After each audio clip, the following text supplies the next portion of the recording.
ദേവൂസ് ചാനലിൻ്റെ ജ്യോതിഷ വിഭാഗമായ പ്രദക്ഷിണത്തിലേക്ക് ഏവർക്കും സ്വാഗതം. പ്രദക്ഷിണത്തിൻ്റെ ഇന്നത്തെ എപ്പിസോഡിലൂടെ 2024 ആയില്യം നക്ഷത്രക്കാരുടെ പൊതുഫലങ്ങളാണ് അവതരിപ്പിക്കുന്നത്. ചാനൽ ഇതുവരെ സബ്സ്ക്രൈബ് ചെയ്തിട്ടില്ലാത്തവർ ദയവായി സബ്സ്ക്രൈബ് ചെയ്യുക. ഇനി ഇന്നത്തെ വീഡിയോയിലേക്ക് കടക്കാം. ആയില്യം നക്ഷത്രം. പരിശ്രമശീലരും അന്വേഷണ താൽപര്യരുമായ ആയില്യം നാളുകാർ തികച്ചും കൗശലക്കാരും എല്ലാറ്റിനെയും സംശയദൃഷ്ടിയോടെ കാണുന്നവരുമാണ്. എത്രയധികം കഷ്ടപ്പാട് സഹിച്ചും താൻ ഉദ്ദേശിക്കുന്ന കാര്യങ്ങൾ നേടിയെടുക്കുന്ന ഈ നാളുകാർ പലപ്പോഴും തികഞ്ഞ സ്വാർത്ഥതയോടെ പെരുമാറുന്നവരാണ്. ഇവർ ആദർശങ്ങൾക്കോ സ്നേഹബന്ധങ്ങൾക്കോ പലപ്പോഴും വില കൽപ്പിക്കാറില്ല.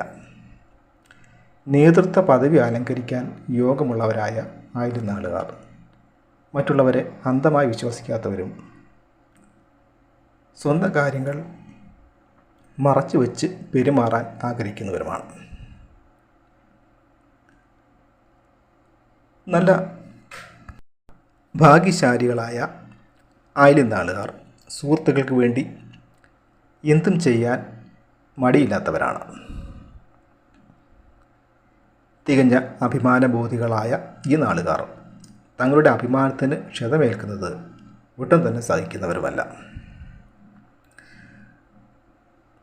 സ്വതേ ദുരഭിമാനികളായ ഇവർ കലാബോധമുള്ളവരും ധനം സമ്പാദിക്കുന്നതിൽ മിടുക്കുള്ളവരുമാണ്.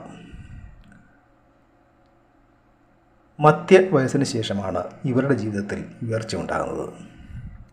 ഈ നാളുകാരായ സ്ത്രീകൾ ആത്മനിയന്ത്രണം കുറഞ്ഞവരും തന്നിഷ്ട സ്വഭാവം പ്രകടിപ്പിക്കുന്നവരുമാണ്. മറ്റുള്ളവർ തങ്ങളെ ഭരിക്കുന്നത് ഇഷ്ടമില്ലാത്ത ഇവർ സന്ദർഭോചിതമായി പെരുമാറുന്നവരും ഭരണരംഗത്ത് തിളങ്ങുന്നവരുമാണ്. ഇനി 2024 ആയില്യം നാളുകാരുടെ ഗുണങ്ങളും ദോഷങ്ങളും എന്തൊക്കെയാണെന്ന് നോക്കാം. 2024 ആയില്യം നാളുകാർക്ക് കർമ്മരംഗത്ത് അനുകൂലമായ പല മാറ്റങ്ങളും ഉണ്ടാകുന്നതാണ്. ഉദ്യോഗത്തിൽ പ്രൊമോഷനും സ്ഥലം മാറ്റത്തിന് സാധ്യത കാണുന്നു. എങ്കിലും അഷ്ടമഭാവത്തിൽ നിൽക്കുന്ന ശനിയുടെ ദൃഷ്ടി കർമ്മഭാവത്തിലേക്ക് വരുന്നതിനാൽ തൊഴിൽ സംബന്ധമായ തീരുമാനങ്ങളിൽ വേണ്ടത്ര ശ്രദ്ധിക്കേണ്ടതാണ്. പങ്കാളിത്ത ബിസിനസ്സിലും മറ്റും ചിലപ്പോൾ നഷ്ടങ്ങൾ വന്നു ചേരാം. വിദേശ യാത്രകൾ സഫലമാവുകയും വിദേശത്ത് ആഗ്രഹിച്ച ജോലിയിൽ പ്രവേശിക്കുന്നതിനും സാഹചര്യമുണ്ടാകുന്നതാണ്. കുടുംബത്തിൽ സന്തോഷവും സ്വസ്ഥതയും നിലനിൽക്കും. കുടുംബാംഗങ്ങൾക്ക് വരുമാന വർധനവുണ്ടാവുകയും വീട്ടിൽ വിവാഹം പോലെയുള്ള മംഗളകർമ്മങ്ങൾ നടക്കുകയും ചെയ്യുന്നതാണ്. സന്താനങ്ങൾക്ക് പുരോഗതി ഉണ്ടാകുന്നതിലൂടെ സന്തോഷം കൈവരും. ജീവിതത്തിലെ നിർണായകമായ പല തീരുമാനങ്ങളും ഈ വർഷം കൈക്കൊള്ളാൻ സാധിക്കുന്നതാണ്. ദീർഘകാലമായി സന്താനങ്ങളില്ലാതിരിക്കുന്നവർക്ക് 2024 അതിനുള്ള ഭാഗ്യം സിദ്ധിക്കുന്നതാണ്. തിരിച്ച് കിട്ടുകയില്ല എന്ന് വിചാരിച്ച കടങ്ങൾ തിരികെ ലഭിക്കുന്നതാണ്.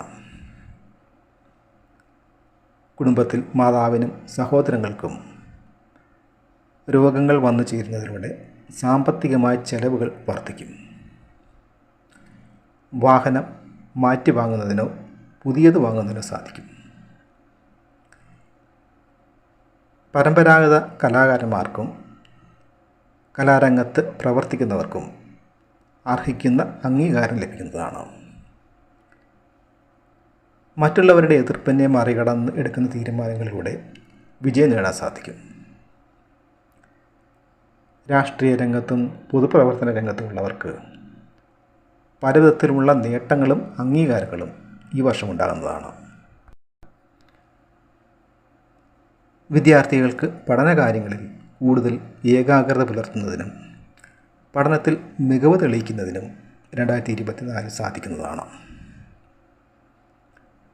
7ാം ഭാവാധിപതിയായ ശനിയുടെ അഷ്ടമഭാവസ്ഥിതിയാൽ ദാമ്പത്യ ജീവിതത്തിൽ ചെറിയ ചെറിയ പ്രശ്നങ്ങളുണ്ടായേക്കാം. ഭാര്യ ഭർത്താക്കന്മാർ തമ്മിൽ അഭിപ്രായ ഭിന്നതകൾക്കും തെറ്റിദ്ധാരണകൾക്കും സാധ്യത കാണുന്നു. സമൂഹത്തിലെ ഉന്നത വ്യക്തികളുമായി ഇടപഴകുവാൻ അവസരം ലഭിക്കുന്നതാണ്. വിലപിടിപ്പുള്ള വസ്തുക്കൾ സമ്മാനമായി ലഭിക്കാം. വർഷമധ്യത്തിൽ കൃഷിയിൽ നിന്നും വരുമാനം വർദ്ധിക്കുകയും ഭൂമി വാങ്ങുന്നതിന് സാധിക്കുന്നതാണ്. ഉപരിപഠനത്തിന് സാഹചര്യമുണ്ടാകും. വർഷമധ്യത്തിന് ശേഷം ആരോഗ്യം തൃപ്തികരമാവുകയും ബാങ്ക് ലോണുകൾ സാധ്യമാകുന്നതുമാണ്. ഇൻ്റർവ്യൂ, പരീക്ഷകൾ എന്നിവയിൽ വിജയം നേടാൻ സാധിക്കും.